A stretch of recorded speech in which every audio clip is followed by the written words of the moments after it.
Student हम जो है पढ़ेंगे कन्वर्स बीपीटी थ्योरम 6.2 और कन्वर्स बीपीटी थ्योरम को थेल्स थ्योरम कहते हैं। यहाँ पे कन्वर्स बीपीटी थ्योरम हमें पढ़नी है। इसकी स्टेटमेंट है कि if A line divides any two sides of A triangle in the same ratio, ये लाइन है डी और ये डी जो है एनी टू साइड्स, एक ट्राइंगल की एक साइड ए बी है और एक साइड ए सी है, इन दोनों साइड्स को जो है डिवाइड कर रही है। साइड्स ए बी को डिवाइड कर रही है, एक पार्ट ए डी में डिवाइड कर रही है और दूसरा पार्ट डी बी में डिवाइड कर रही है।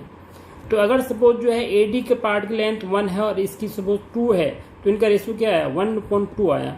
इसी तरह से ये पॉइंट ई ए सी को ए ई और ई सी पार्ट में डिवाइड कर रहा है। तो इसी तरह से जो है इनका रेशियो भी जो है 1/2 ही है अगर है।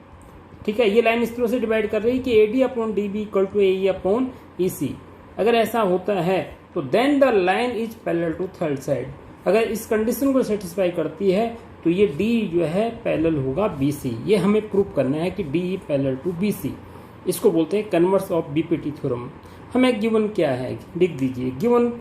गिवन है कि ये लाइन डी जो है डिवाइड्स कर रही है ए बी और ए सी को, तो A D upon D B in the same ratio A D upon D B equal to A E upon E C लिख दीजिए।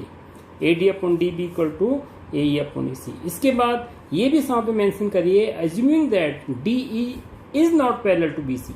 आप ये अज्यूम करिए यहाँ पे कि D E parallel to B सी नहीं है, जबकि हमें प्रूव करना है।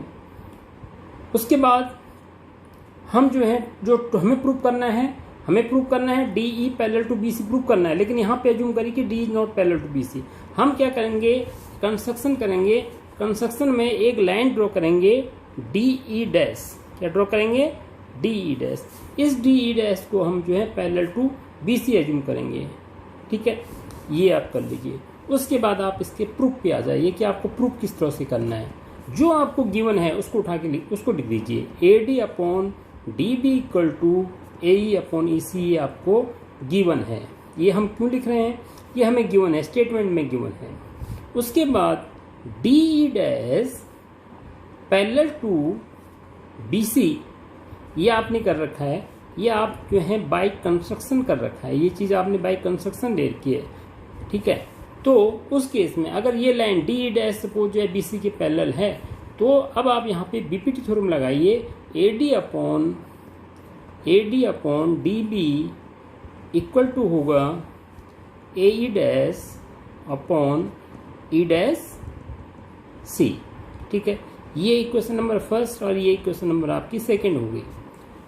इसके बाद देखिए इसका A D upon D B equal to ये है, A D upon D B equal to ये है। लेफ्ट हैंड साइड दोनों का इक्वल है तो आर एच एस भी इक्वल होगा।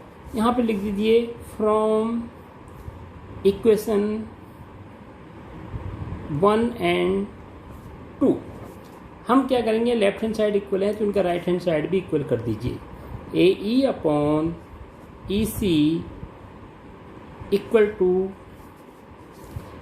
राइट हैंड साइड इस तरफ का क्या है, A E dash upon E dash C.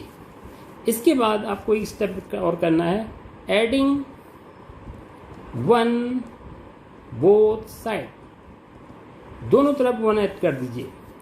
A E upon E C plus 1 A E dash upon E dash C plus 1, ये दोनों तरफ ऐड कर दिया आपने।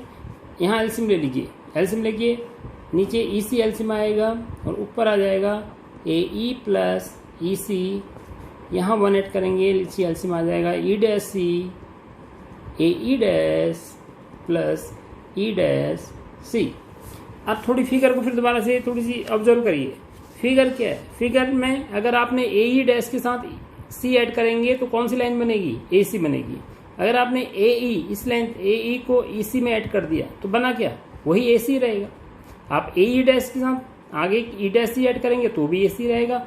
ए ई के साथ ई सी ऐड करेंगे तो भी जो है दोनों को ऐड करके क्या आएगा, ए सी आएगा। तो यहाँ पे आप जो है न्यूमरेटर में इसके ए सी अपॉन ई सी कर दीजिए और डिनोमिनेटर ऐसे इस तरफ भी ए सी आएगा, ए सी upon E dash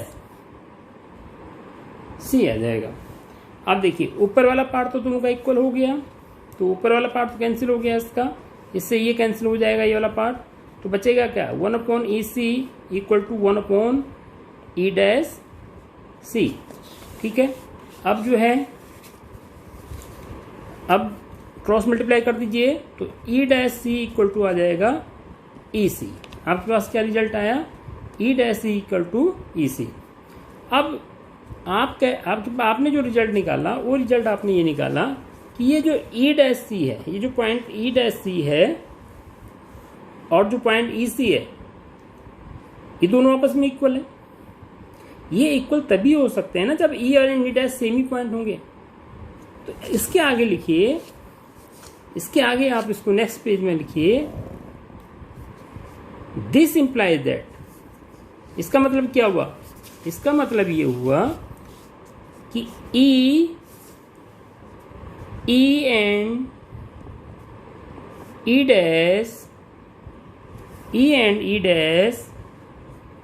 are same point, same एक ही पॉइंट है, यानी कहने का मतलब है सेम पॉइंट का मतलब दोनों कोइंसाइड हैं। ठीक है, तो अवर एजम्पशन कोइंसाइड है, तो अवर एजम्पशन इज रॉन्ग। जो हमने एजम्पशन करा था कि हमने E' को एक दूसरी लाइन ड्रॉ कर दी थी, एक्चुअल में जो हमने पैरेलल दूसरी लाइन ड्रॉ कर थी, our assumption is wrong, assumption is wrong, our assumption is wrong. तो therefore DE parallel to BC, वो लाइन DE' ना होके DE है।